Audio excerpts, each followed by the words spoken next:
O Flamengo reencontra o caminho da vitória contra o Madureira e está na final do Carioca, meus parceiros.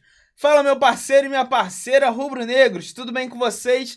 Começando um videozinho aqui mais do que especial. Se você é novo por aqui, já se inscreve e dá essa moral pro Flanalístico. Se inscreve aí e você ajuda demais aqui o canal. Vamos falar de coisa boa, goleada histórica do Flamengo para cima do Madureira. O que a gente pode tirar de bom desse jogo e o que pode acontecer de bom para o resto da temporada a partir dessa goleada histórica. Como eu falei para vocês, no último jogo entre Flamengo e Madureira, o Pedro não tinha feito nenhum gol, não tinha feito assistência, mas ele foi muito participativo. Ele roubou 3 bolas, ele deu 8 assistências durante o jogo, ele fez 10 tentativas de lances importantes e deu 6 chutes ao gol. E naquele jogo ele jogou bem, mas não fez gol. E ele nesse jogo de 8-0 foi recompensado, marcando 4 gols. Importantíssimo para a confiança e até por conta que muita gente já estava criticando o Pedro. Eu até discordava, porque o Pedro entrou num jogo fogueira ali contra o Lanús e não começou de titular como deveria ter sido, na opinião aqui do Flanalítico, tá? Na minha opinião. Porque o Pedro, para mim, não pode ficar de fora. Ele é o goleador do time, ele precisa de ritmo de jogo, ele precisa de confiança do treinador, ele precisa de confiança do time. E hoje ele dialogou muito bem ali com o Paquetá e fez 4 gols. Então foi importantíssimo, tanto o Pedro e também o Paquetá, que fez 2 gols e jogou bem, foi importantíssimo para o Flamengo e ganhou com a confiança e talvez abaixe um pouquinho as críticas do Pedro e do Paquetá, pelo menos para os próximos jogos. Pelo menos para os próximos jogos. Mas aí é o seguinte, a gente também tem que entender que para mim, para o Flanalítico, não é um problema só dos jogadores individualmente. Para mim é um problema claro de esquema tático. É claro que contra o Madureira, o esquema tático não vai ser tão poderoso ali, porque é um time infelizmente mais fraco. Então acaba que o Flamengo sobressai muito. E aí os jogadores bons aparecem. Só que o técnico, Felipe Luiz, tem que fazer os jogadores bons aparecerem em jogos difíceis.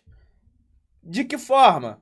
Fazendo simples, fazendo que eles consigam dialogar, tabelar, cruzar, ir para a linha de fundo, tocar para trás, ir para a linha de fundo, cruzar no segundo pau, ir para a linha de fundo, tocar ali na meia-lua para o cara chegar chutando.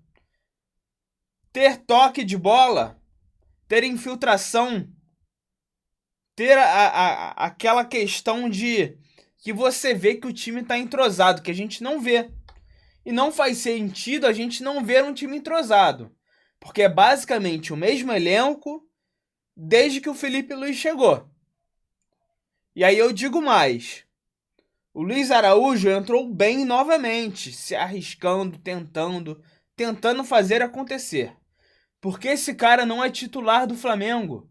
Para mim hoje ele é o melhor na direita. E o Paquetá tenta arranjar um lugar ali no meio de campo. Ele tem que arranjar um lugar por ali. Outra coisa positiva, Samuelino. Samuelino entrou no final do jogo e fez gol. Então readquire confiança. Então tudo isso é bom para o Flamengo, é bom. Léo Ortiz entrou no jogo, não sofreu gol, é bom. A gente não quer criticar os jogadores por criticar. A gente quer que os jogadores deem o máximo dentro de campo e consigam sobressair. É isso que a gente mais deseja como torcedores do Flamengo. Se a gente está criticando é porque a gente confia no nosso time e no nosso elenco.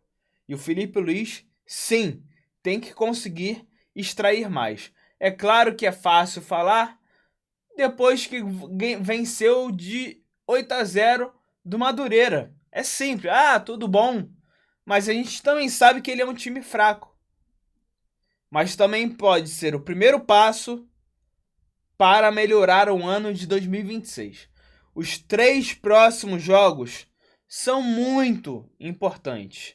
São 6 dias para a final contra o Fluminense do Carioca, para a gente se sagrar campeão carioca, o 40º título do Flamengo. Chegar a 40 títulos não é fácil. É claro que o Campeonato Carioca perdeu um pouco da expressão, mas título é título.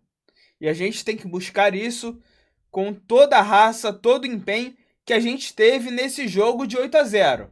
A gente quer ver o Flamengo dominante contra o Fluminense. E tem 6 dias para preparar. Então não existe desculpa de calendário, desgaste físico, não deu tempo para treinar o escambau. Não tem desculpa, Felipe Luiz. Se não chegar bem domingo, é a sua culpa. E também dos jogadores. Mas para o Flanalítico, o principal é que o Felipe Luiz não está deixando confortável para que os jogadores possam desempenhar 100% do que eles sabem jogar. E depois do Fluminense tem mais 2 jogos pelo Brasileiro, sendo Cruzeiro e Botafogo. Esses 3 próximos jogos vão ser importantíssimos para a confiança do time do Felipe Luiz, para estancar a crise entre Felipe Luiz, Boto, Ibape e a torcida flamenguista. Então tudo isso vai ser importante nos próximos 3 jogos, que para mim são decisivos. Deixa eu falar aqui para vocês quando vão ser os próximos jogos. Então vamos lá. Dia 8/3, próximo domingo, 18 horas, Fluminense e Flamengo. Dia 11/3, 3 dias depois, na quarta-feira, Flamengo e Cruzeiro, 9h30 da noite. E 14/3, aí já é num sábado, não é isso? Deixa eu conferir, sábado. Exatamente, num sábado, 20h30 da noite, Botafogo e Flamengo. Depois tem Remo, depois tem Corinthians. Então esses jogos vão ser fundamentais para que o Flamengo readquira essa confiança e consiga vencer e retomar toda a confiança que ele tinha em 2025, que é isso que está faltando. E eu digo mais, o Felipe Luiz, como eu falei antes, tem que voltar a fazer o básico. E eu digo mais, o Pedro tem que ser titular, pessoal. Não é por conta desse jogo. Se vocês verem aí os vídeos do Flanalítico, eu vou deixar aqui no final. Porque o Pedro tem que ser titular do Flamengo. Eu falei isso justamente num jogo que ele não fez gol e não fez assistência. Porque o cara é diferenciado, o cara é homem-gol do Flamengo. E não tem ninguém melhor do que ele no Brasil. Mas ele é lento, ele é o escambau. Não importa, ele é o melhor do Brasil. Ele tem que estar em campo, tem que ter a confiança da torcida e do Flamengo e do elenco e do treinador. Ele tem que estar dentro de campo. Se você concorda comigo, deixa aí nos comentários. Se você não concorda, tudo bem. Mas também deixa aí nos comentários. E por que você não concorda aqui com o Flanalítico? Deixa aí a sua opinião, que a sua opinião é muito importante e eu quero entender o porquê. Às vezes você tem razão e eu tô errado. Mas escreve aí sua opinião no comentário para eu saber o que você pensa. E você pode estar errado, certo e eu errado. Aqui não tem isso. Se eu estiver errado, eu vou falar que você está certo humildemente. Mas para mim, o Pedro tem que estar dentro de campo. Pedro, para mim, é fundamental para o time do Flamengo. É um homem que traz 30 gols ao ano para o Flamengo e ajuda e muito o Flamengo a ser campeão. Então eu quero saber a sua opinião sobre Pedro, sobre Luiz Araújo e sobre Paquetá. Paquetá tem que jogar no meio de campo ao invés de nas beiradas. Paquetá tem que jogar como segundo volante e não como meia. Eu quero saber a sua opinião. E o que você achou do Léo Ortiz? Léo Ortiz finalmente fez um jogo mais razoável, finalmente.